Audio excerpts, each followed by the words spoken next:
नमस्कार, फौजी lecturer YouTube channel पर आपका स्वागत है। आज हम बताएंगे कि सर्विस में रहते हुए बीएड कर सकते हैं या नहीं कर सकते हैं। जैसे कि पहले मैंने एक वीडियो में बताया था कि कानपुर में 6 साल रहा था और 6 साल के दौरान ही कानपुर से ही मैंने +2 की थी, कानपुर से ही बीए की थी। बीए के करने के बाद कानपुर से ही एमए हिस्ट्री के पेपर दिए थे और एमए हिस्ट्री के पेपर देने के बाद चारों एग्जाम में मुझे एब्सेंट दिखा दिया गया था। अगर वह वीडियो आप देखना चाहते हो तो डिस्क्रिप्शन में उसका लिंक आपको मिल जाएगा। बीए करने के बाद मैंने एमए क्यों की, बीएड क्यों नहीं की जब पीछे 6 साल मैं वहां गया था, उसका एक सिंपल सा कारण है। उसमें हरियाणा सरकार में जो लेक्चरर लगने के नियम थे, स्कूल लेक्चरर लगने के रिक्रूटमेंट के नियम थे, सर्विस रूल, उसमें एमए चाहिए थी पर्टिकुलर सब्जेक्ट में 50%। मास्टर कैडर था, उसके लिए बैचलर डिग्री यानी कि बीए बीएड चाहिए था।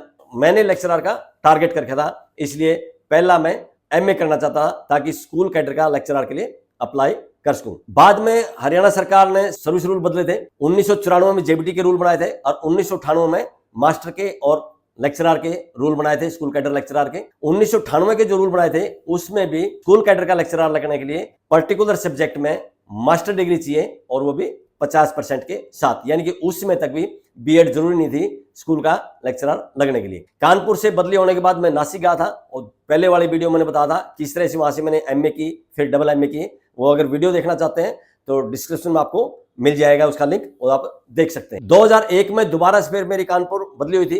कानपुर बदली होने के बाद तब तक भी रूल वही थे, 1998 वाले, कंडीशन वही थी कि पर्टिकुलर सब्जेक्ट में 50% अंक चाहिए स्कूल कैडर का लेक्चरर बनने के लिए। लेकिन जो केंद्रीय विद्यालय है उनके अंदर मास्टर डिग्री के साथ साथ बीएड भी जरूरी था। तो मेरे दिमाग में ये आया जब तक हम रिटायर होंगे तब तक हो सकता है हरियाणा के अंदर सर्विस रूल जो रिक्रूटमेंट के हैं वो फिर से बदल जाए और हो सकता है आने वाले समय में बीएड को कंपलसरी कर दिया जाए।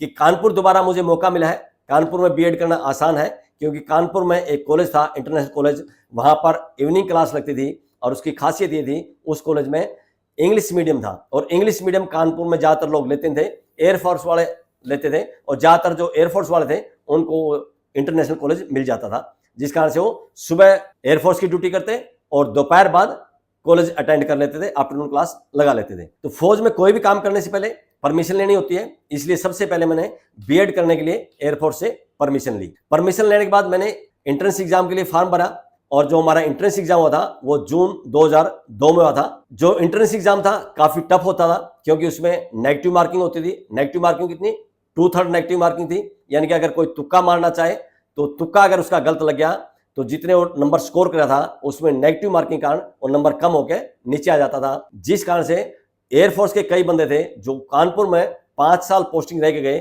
और हर साल उन्होंने ट्राई किया लेकिन उनका बीएड का एंट्रेंस टेस्ट पास नहीं हुआ और बीएड करने का उनका सपना अधूरा रह गया। तो मैंने भी अपने हिसाब से जितना था उस हिसाब से तैयारी की, एंट्रेंस एग्जाम दिया। जब एंट्रेंस एग्जाम दिया तो मुझे उस दिन ऐसा महसूस हुआ कि शायद आराम से पास हो जाएगा, जिस तरह से मेरा पेपर सोल्व आया और जिस तरह से प्रश्न आए थे, जिस तरह से मेरी तैयारी थी। रिजल्ट जब आया, रिजल्ट आने के बाद मेरा जो रैंक था वो 344वां रैंक था। तो 344वें रैंक में ये था कि 500 तक भी रैंक आता है तो आराम से इंटरनेशनल कॉलेज मिल जाएगा। जुलाई 2002 में हमारी काउंसलिंग हुई। काउंसलिंग के लिए हमें यूनिवर्सिटी बुलाया गया था, कानपुर यूनिवर्सिटी में, वहां गए और जब मेरी बारी आई तब तक इंटरनेशनल कॉलेज जो था जिसमें इंग्लिश मीडियम की क्लास थी वहां पर सीट बची हुई थी और मैंने काउंसलिंग के समय इंटरनेशनल कॉलेज फर्स्ट चॉइस रखे और इंटरनेशनल कॉलेज मुझे मिल गया। इंटरनेशनल कॉलेज में आके दाखिला लिया और दाखिला लेने के बाद सुबह ड्यूटी करने जाते थे और दोपहर बाद इवनिंग क्लास के लिए इंटरनेशनल कॉलेज में बीएड की क्लास लगाने के लिए जाते थे। इंग्लिश मीडियम था, उसकी तैयारी की। जो एक